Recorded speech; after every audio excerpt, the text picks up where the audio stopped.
Program Studi Ilmu Kelautan Fakultas Perikanan dan Ilmu Kelautan atau FPIK Unpad memiliki kekhasan atau penekanan bidang kajian kepada bioteknologi kelautan, yaitu penerapan teknologi pada organisme laut untuk menghasilkan produk yang bermanfaat. Gelar untuk para lulusan adalah Sarjana Kelautan. Dengan payung penelitian konservasi untuk pengembangan bioteknologi, Prodi Ilmu Kelautan berfokus pada bidang konservasi dan pemanfaatan sumber daya hayati laut yang ditunjang dengan mata kuliah yang concern dalam bidang konservasi dan pemanfaatan sumber daya hayati laut, seperti pengantar ilmu kelautan, sedimentasi, oseanografi, fisika, dan kimia. Program studi ilmu kelautan FPIK Unpad menghasilkan lulusan yang punya kemampuan untuk melakukan kegiatan penyusunan rencana, desain, model, dan pemanfaatan potensi sumber daya hayati laut dengan cara menerapkan pemahaman dan prinsip konservasi sumber daya dan lingkungan laut. Untuk keunggulan Prodi Ilmu Kelautan sudah mendapatkan akreditasi unggul dari BAN PT dan 2 akreditasi internasional, yaitu ASIN dan IMARES. Mahasiswa lulusan ilmu kelautan wajib bisa menyelam. Untuk prospek kerjanya sendiri ada peneliti, akademisi, surveyor kelautan, konsultan, instruktur selam, NGO, entrepreneur, dan PNS di bidang kelautan. Untuk visi dan misi Ilmu Kelautan FPIK Unpad, untuk visi ada menjadi program studi penyelenggara pendidikan tinggi yang unggul dalam bidang konservasi dan pemanfaatan sumber daya hayati laut yang berdaya saing secara internasional pada tahun 2024. Untuk misi ada menyelenggarakan Tridharma perguruan tinggi dalam bidang perikanan dan kelautan yang mampu memenuhi tuntutan masyarakat pengguna jasa. Selanjutnya ada menyelenggarakan riset yang berkualitas sesuai dengan keunggulan lokal dalam pengembangan keilmuan dan untuk memecah masalah di masyarakat. Lalu ada menyelenggarakan tata kelola lembaga pendidikan tinggi di bidang perikanan dan ilmu kelautan yang profesional dan akuntabel untuk meningkatkan citra dan ilmu kelautan yang profesional dan untuk meningkatkan citra fakultas. Lalu ada mengaplikasikan manajemen pendidikan yang berkelanjutan dengan konsep quality assurance. Lalu ada menjalin kerjasama dengan berbagai mitra strategis baik dalam negeri dan luar negeri secara berkesinambungan. Secara garis besar, hidrooceanografi adalah ilmu yang mempelajari tentang lautan, fenomena, dan proses yang terjadi di dalamnya, sifat-sifat dan dinamikanya, beserta kehidupan yang ada di dalamnya. Untuk perbedaan sendiri dari hidrooceanografi dan oceanografi, yang pertama ada cakupannya. Untuk cakupannya sendiri, di oceanografi ini memang lebih luas, yaitu mencakup fisika, kimia, biologi, hingga geologi. Untuk hidrooceanografi, lebih terfokus pada fisika dan kimia untuk aplikasi data. Yang kedua ada fokusnya, di mana untuk oceanografi sendiri, itu fokus untuk memahami fenomena laut secara ilmiah. Sedangkan untuk hidrooceanografi, itu fokus pada mengukur dan memetakan laut untuk navigasi dan pembangunan infrastruktur. Untuk kajiannya atau perbedaan di kajiannya, yaitu oceanografi lebih mengkaji ke plankton, salinitas, dan juga arus ataupun sedimennya. Untuk hidrooceanografi mengkaji pasang surut air laut, peta laut, dan kedalaman laut. Untuk outputnya sendiri di oceanografi ini lebih digunakan untuk penelitian ilmiah. Dan untuk hidrooceanografi ini outputnya sendiri adalah data-data yang akan digunakan teknisnya untuk dinamika ataupun memahami segala fenomena yang ada di lautan secara fisika, kimia maupun biologi. Untuk selanjutnya kita masuk pada apa sih peran hidrooceanografi itu dalam menganalisis risiko dari bencana yang bakal terjadi di laut. Yang pertama, peran dari hidrooceanografi adalah sebagai pemetaan batimetri dan morfologi dari dasar laut. Maksud dari batimetri itu apa sih? Batimetri merupakan informasi kedalaman dan bentuk dari dasar laut. Dalam analisis risiko bencana, data ini digunakan untuk yang pertama, ada beberapa fungsi dan kegunaan dari data yang telah diambil dari menganalisis data batimetri. Yang pertama yaitu ada menganalisis potensi tsunami, lalu yang kedua ada mengidentifikasi risiko bencana longsor yang terjadi di bawah laut atau biasa disebut sebagai submarine landslide. Yang ketiga untuk menentukan zona rawan dari gelombang tinggi. Nah, untuk yang selanjutnya, peran hidrooceanografi yang lain di bidang ilmu kelautan adalah yaitu untuk memahami dinamika gelombang laut. Nah, apa sih yang dimaksud dengan gelombang? Gelombang merupakan salah satu faktor yang menjadi penyebab terbesar dari terjadinya suatu bencana yang terjadi di lautan. Nah, apa aja sih yang harus kita lakukan semisal telah terjadi bencana laut yang diakibatkan oleh gelombang laut? Yang pertama, tentunya kita juga harus melakukan evaluasi risiko gelombang ekstrim. Dengan evaluasi kita mengetahui apa saja faktor-faktor dan kekurangan-kekurangan yang lainnya. Lalu yang kedua, kita juga harus mampu menganalisis dampak dari gelombang terhadap pesisir. Dan yang terakhir yaitu adalah dengan keselamatan navigasi. Peran hidrooceanografi yang selanjutnya adalah sebagai analisis arus laut. Untuk peran hidrooceanografi di dalam analisis bencana yang selanjutnya adalah sebagai analisis dari arus laut. Nah, dalam analisis arus laut tersebut ada beberapa hal yang memang menjadi fokus utama. Yang pertama ada pemodelan penyebaran bencana. Nah, dalam analisis arus laut pun kita jadinya dapat mengetahui bagaimana pemodelan dari penyebaran suatu bencana, seberapa besar dampak ataupun akibat dari suatu bencana tersebut. Lalu yang selanjutnya ada sebagai pengaruh arus terhadap tsunami dan gelombang. Dan yang terakhir adalah risikonya. Tentu seluruh hal-hal yang berada di lautan termasuk bencana alam yang berada di lautan memiliki risiko. Nah, analisis arus laut tersebut dapat berfungsi sebagai analisis risiko terhadap infrastruktur yang berada di lautan. Nah, untuk yang selanjutnya dari peran hidrooceanografi dalam menganalisis bencana yang berada di lautan yaitu sebagai penganalisis pasang surut dan perubahan dari permukaan laut. Nah, dengan adanya hidrooceanografi kita juga dapat menganalisa beberapa poin terkait pasang surut dan perubahan air muka laut. Ya, poin yang pertama, kita dapat menganalisis terjadinya suatu banjirop dan kenaikan muka air laut. Untuk selanjutnya ada kombinasi pasang surut dan gelombang yang ekstrim. Dan yang terakhir adalah kita dapat menganalisis dampak yang terjadi diakibatkan oleh adanya pasang surut terhadap ekosistem pesisir. Nah, lalu peran hidrooceanografi yang selanjutnya adalah sebagai pemodelan serta simulasi dalam bencana laut. Nah, kita pun dengan analisis hidrooceanografi untuk bencana laut adalah yang pertama kita dapat memodelkan dari suatu tsunami. Yang kedua kita dapat memodelkan gelombang ekstrim atau yang biasa disebut wave forecasting. Dan yang terakhir adalah kita mampu memodelkan perubahan garis pantai yang diakibatkan dari suatunya bencana alam yang terjadi di laut. Selain itu juga hidrooceanografi memiliki peran dan fungsi sebagai sistem pemantauan dan peringatan dini. Nah, dari sistem pemantauan dan peringatan dini ini kita tuh bakal ngedapetin atau ngehasilin output berupa data. Nah, si data ini tuh bisa kita gunain yang pertama untuk mendeteksi tsunami dini.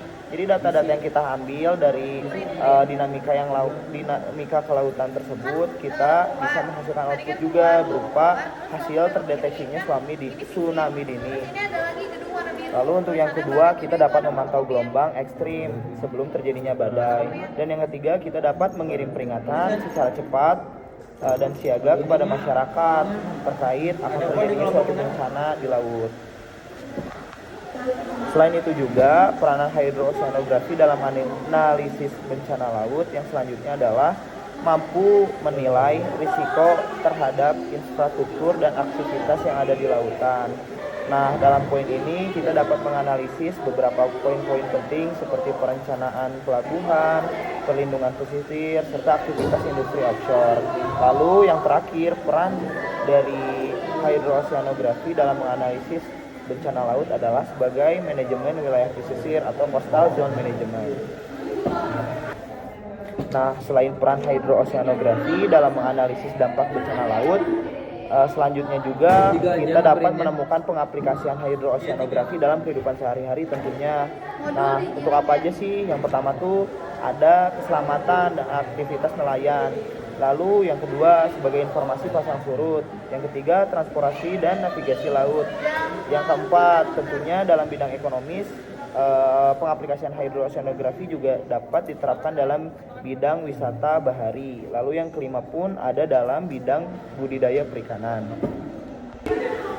Untuk selanjutnya juga ada sebagai mitigasi dan peringatan bencana, dan yang terakhir adalah sebagai kebersihan dan pengelolaan pantai. Selanjutnya ada manfaat mempelajari hidrooceanografi. Hidrooceanografi penting sebagai dasar pemahaman kondisi laut bagi kepentingan manusia dan mendukung pengelolaan wilayah pesisir secara optimal. Manfaatnya meliputi yang pertama, memahami kondisi laut dan sumber dayanya secara menyeluruh.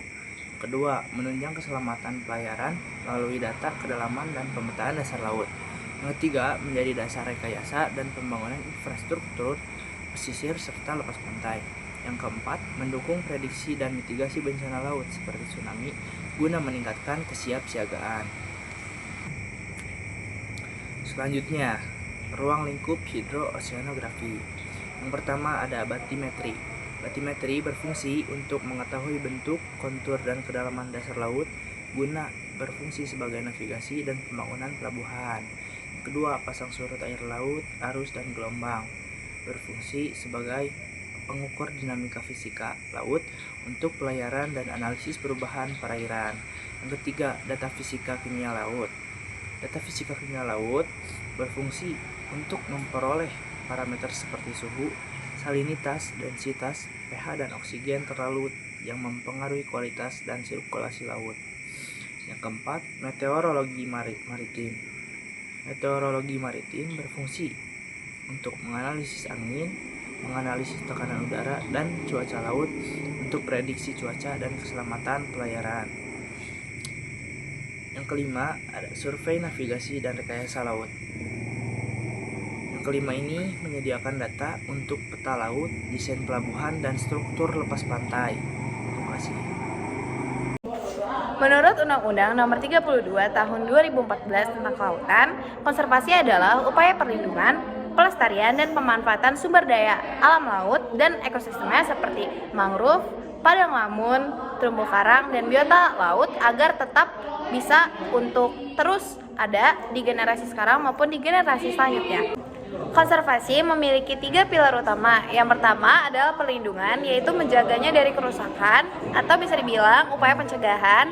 Yang kedua itu ada pengawetan, di mana pengawetan ini adalah melindungi keanekaragaman yang ada. Lalu yang ketiga adalah pemanfaatan berkelanjutan, di mana kita harus bisa memastikan pemanfaatan atau penggunaan yang kita lakukan itu tidak menyebabkan kepunahan sumber daya alam yang ada. Nah, konservasi itu punya 3 tujuan utama. Yang pertama itu adalah melindungi ekosistem yang krisis seperti mangrove dan karang. Lalu yang kedua adalah menjaga keanekaragaman hayati atau bisa disebut dengan biodiversity. Lalu yang ketiga itu adalah memastikan sumber daya laut seperti ikan, mineral itu bisa terus digunakan di masa depan. Fokus kajian pada bidang konservasi ini yang pertama ada perlindungan ekosistem dan keanekaragaman hayati, di mana ini itu meliputi studi dan pengelolaan ekosistem vital seperti terumbu karang, padang lamun, dan hutan mangrove, di mana ini itu meliputi pemetaan kondisi, analisis kerusakan, dan teknik rehabilitasnya.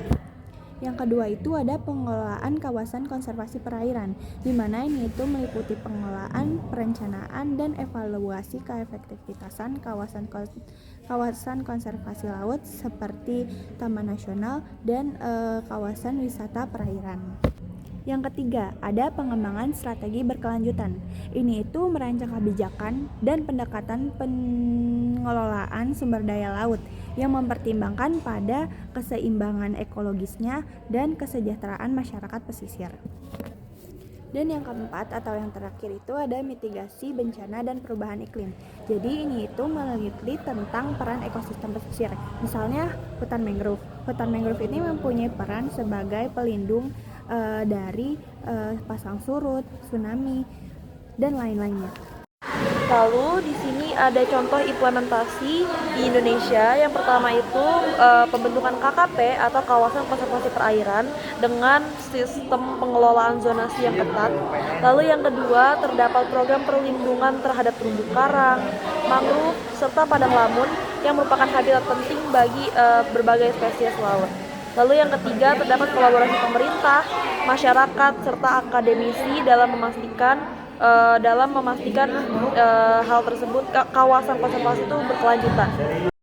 Prospek kerja dari bidang konservasi yang pertama ada di bidang pemerintahan, yaitu ada di Kementerian Kelautan dan Perikanan.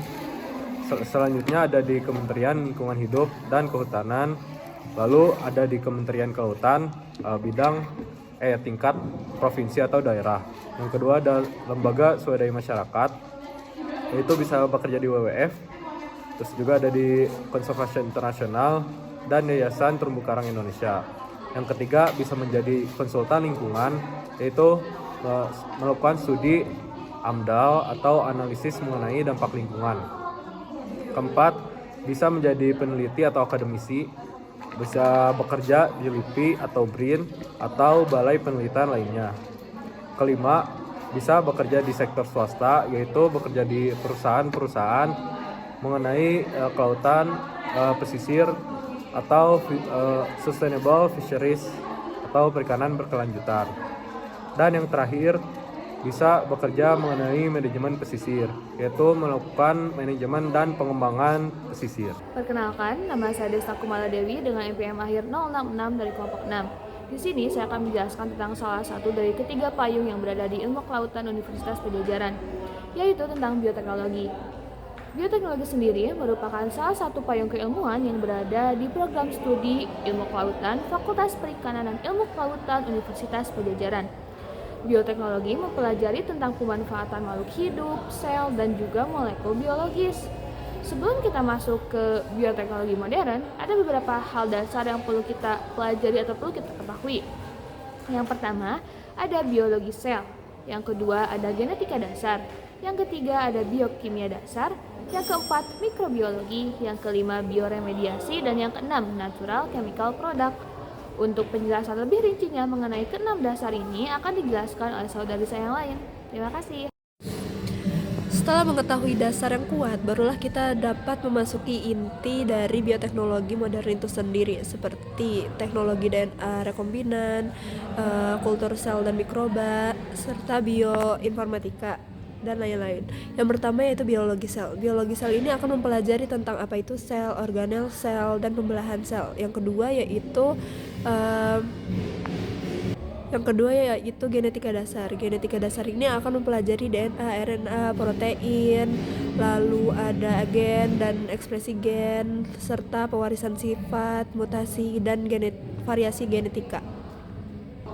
Yang ketiga yaitu biokimia dasar. Biokimia dasar ini akan mempelajari enzim dan cara kerjanya, metabolisme seperti glikolisis, respirasi sel, fermentasi, dan lain-lain, serta struktur dari biomolekul itu sendiri. Selanjutnya ada mikrobiologi. Mikrobiologi merupakan penelitian mikroorganisme laut seperti bakteri, virus, jamur, dan archaea. Selain itu, ekspor tentang peran ekologisnya juga, dan melihat dari pengembangan dan pemanfaatannya. Selanjutnya ada bioremediasi. Bioremediasi merupakan penelitian pemulihan kualitas perairan laut menggunakan mikroorganisme. Selanjutnya ada natural chemical product, di mana membahas pembuatan produk dari makhluk hidup yang bisa dimanfaatkan menjadi vaksin, skincare, dan lain-lain.